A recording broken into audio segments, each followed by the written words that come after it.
Subscribe to The Honest Critique for current affairs, movie, book, and product reviews. Also, make sure you press the bell icon to get notified whenever we upload a new video.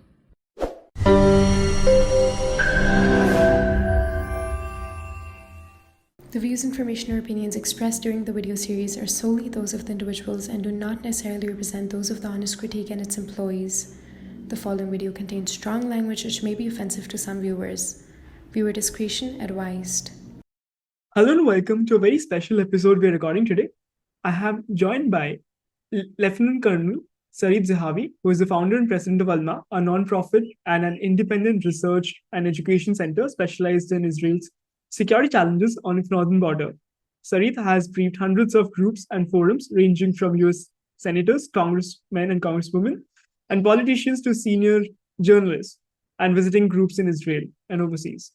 She has served for 15 years in Israel Defense Forces, specializing in military intelligence. So thank you so much, ma'am, for taking your time and speaking to us. My pleasure. Let me start by asking you about the nature and extent of the surprise attack launched by Hamas and other terrorists in Gaza and Israel on the morning of October 7.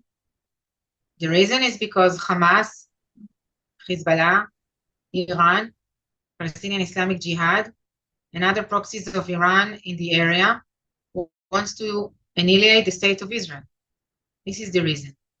And in the past few months, Iran was working with Hamas and Palestinian Islamic Jihad and Hezbollah on an operational plan to attack the state of Israel the way you've seen.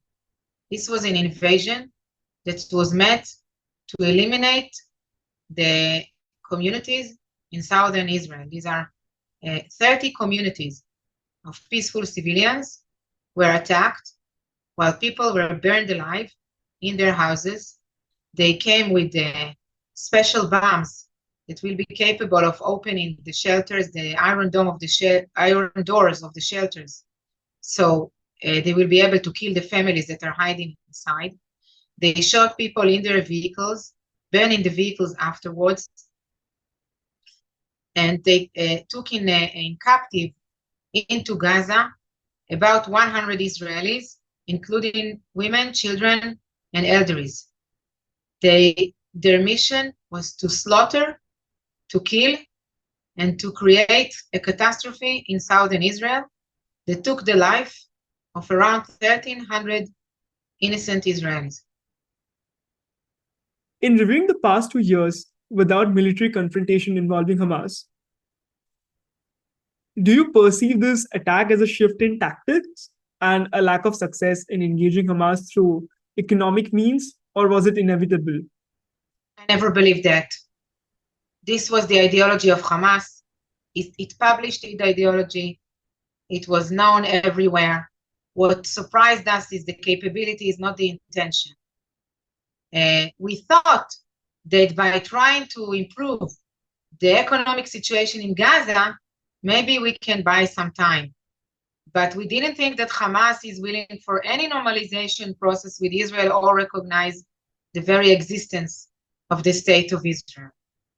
Moreover, I think that Hamas was not involved in the few operations that you've mentioned in Gaza in the past few years, because it was very convenient for it to send Palestinian Islamic Jihad to carry out attacks and rocket launching against Israel.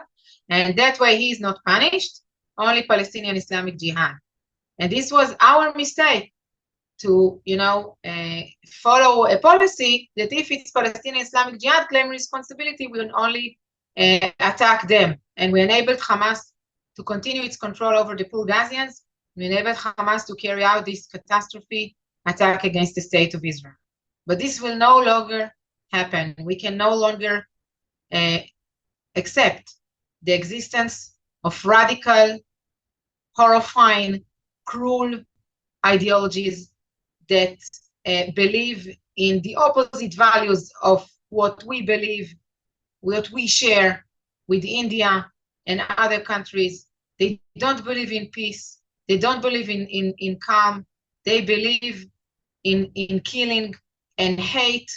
And this is their culture of death. They believe they should be shaheeds, meaning martyrs, and that they should die when they are killing Jews and Israelis.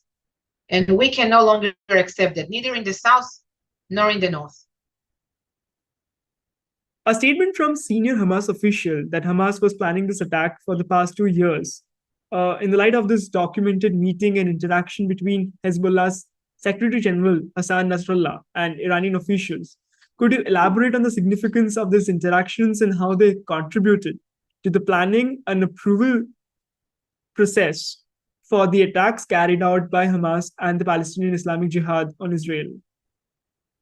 It means that what we can learn from that is that it's not only Gaza, first and foremost, that the Iranians view Hezbollah as a key player in the campaign against the state of Israel. Now, as I've said, I don't know what's the plan. I don't know whether they plan to attack Israel tomorrow, next week, or within 2 months. I truly don't know. What I can say is that for now, the northern border of Israel is not quite as well, except comparing to the south, it's not at the same scale. But since Sunday, there were 4 incidents of anti-tank missiles that were launched against IDF positions and vehicles by Hezbollah. Hezbollah claimed responsibility. There was a rocket launching by Hamas to the area where I live, 15 rockets. And there was an infiltration of terrorists by Palestinian Islamic Jihad that killed 2 Israeli soldiers. One of them was a senior lieutenant colonel. So you can understand that there is a plan for the Northern Front as well, except we don't know exactly what the strategic idea around it. Your recent article on Iranian involvement in attack on Israel highlights a sequence of meetings between Iranian officials and key figures like Hassan Nasrallah, suggesting a structured plan approval leading to the attacks. How does this process aligns with typical patterns of coordination between Iran and Palestinian militant groups? And what implication does it have for the regional stability and security? I can't sleep at night from your last question. I'm telling you the truth. I send my kids away since I don't know what Hezbollah is exactly planning. And I'm very, very worried from a scenario that we will seize the fire and Hezbollah will keep its lethal capabilities. Because you must understand that everything that Hezbollah has, that Hamas has, and all the capabilities that you've seen on Hamas, invasion into Israel, you've seen using drones, suicide and attack, you've seen the barrages of rockets into Israel all the way to Tel Aviv. Everything that Hamas used against us, Hezbollah has 10 times more. The amount of rockets in the hands of Hezbollah is 10 times more than the amount of rockets in the hands of Hamas. So what does that mean? Now, the Israeli army is prepared for war everywhere, including from Lebanon and Syria. They are here to protect me. Hundreds of thousands of Israeli reservists were drafted, and they are here protecting me. But this cannot last forever. We cannot draft the reserves forever. And what if there will be a ceasefire and these reserves will be released and Hezbollah will keep its capabilities? This means that we will have the same scenario like what happened in the south sooner or later. And I'm saying that as a mother, I'm not longer interested in living under the threat of Hezbollah rockets and capability of invasion. I don't want to raise my kids in fear, and I didn't until today, even though I knew the capabilities. But I thought, like our leadership, that deterrence is enough, and we shall hold on, and that we can protect the communities, even if we are surprised. And I was wrong. I was wrong. The results in what happened in the south are devastating, and we are not going to take the chances that the same thing will happen up north as well. To a question about Shiite and Sunnis, I will put it this way. I agree there are conflicts and campaigns between Shiite and Sunnis, one against the other, in various places in the Middle East.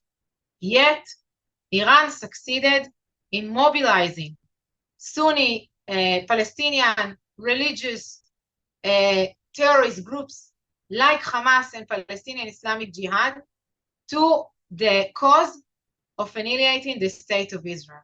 It paid them the money. It provided them with the weapons, including very advanced weapons, and it trained, as you could see, it trained their terrorists. Palestinian Islamic Jihad is fully supported by Iran with tens of millions of dollars every year, and Hamas is getting around $100 million every year from Iran. You mentioned our report that Hezbollah is ready for war since last August.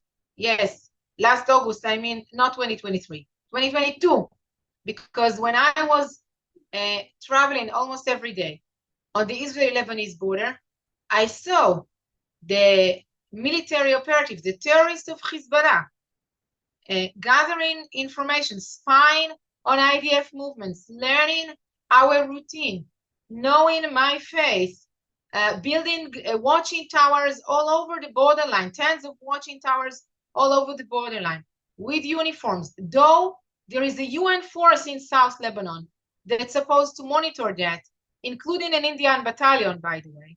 And what Hezbollah did is threatening these UN forces, sometimes killing one soldier, sometimes throwing stones at them, blocking the roads, intimidating them in a way that this monitoring mission became almost useless with regard to the military capabilities and the security threat Hezbollah posed to the state of Israel. In an article titled Hezbollah is moving towards conflict with Israel, written in August, you mentioned Hezbollah's long-term strategy and if the war with Israel is imminent. Can you provide insights into Hezbollah's long-term strategy and how it aligns with the goal of exporting Islamic revolution to Lebanon and potentially using the conflict with Israel as a means to further its objective? Capacity exists. Hezbollah is not afraid of anybody. It is entrenched in its own population. And look what is happening inside Lebanon. There are those who are saying that Hezbollah is going to drag us into war, that's going to be very dangerous, and they understand that Hezbollah is a risk for the Lebanese themselves. But this is not a statement that we just hear today. These are statements that were heard before the current conflict. Hezbollah has a lot of enemies inside Lebanon.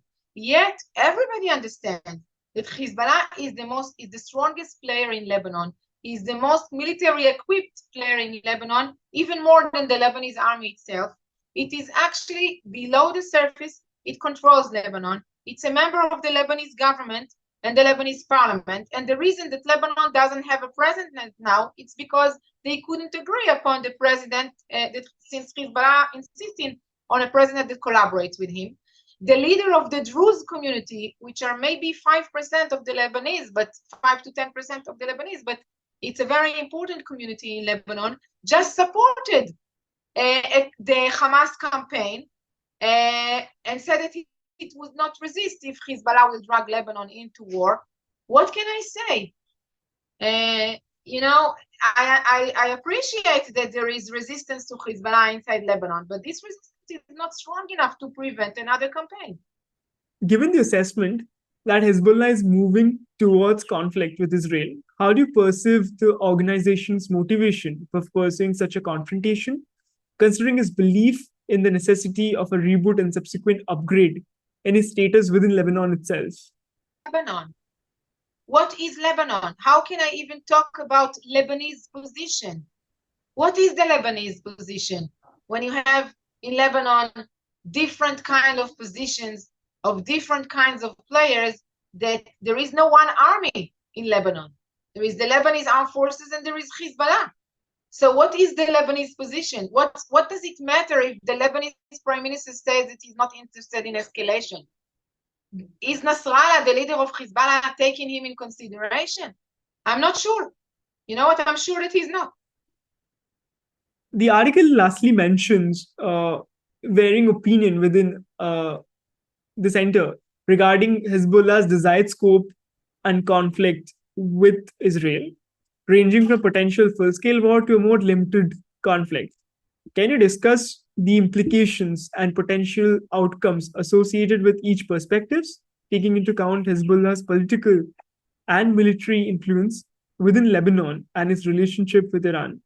Of course, everybody here understands that if this will develop to a two-fronts war, the cost will be high for all sides. We don't ignore that. On the other hand, as I've said, if we will wait and it will not develop for a full-scale war now, this would mean that Hezbollah is preserving its lethal capabilities to do the same thing, the catastrophe that just happened down south, to do the same thing and worse to my community, to my neighborhood. I'm telling you the truth. I don't want to live under a constant threat. I think the international community now must make sure that Hezbollah is completely disarmed. And if international community would not do that, we would do that. It's impossible to live like that anymore. Lastly, regarding the civilians, including children and elderly who were taken hostage by the Hamas, and even IDF soldiers, where do you see the negotiations coming and the release of these prisoners taking place? How do you perceive the situation? All I can say, because I think less words is better for the lives of these hostages. All I can say is that many, many people in Israel are highly busy now with this issue from various angles, and negotiations, different ideas came up in the media. It is clear that nobody can ask us for any humanitarian gestures as long as we don't get our prisoners back. That's all I can say. Thank you so much, ma'am, for taking your time and speaking to us. It was an honor hosting you for the conversation. Thank you very much.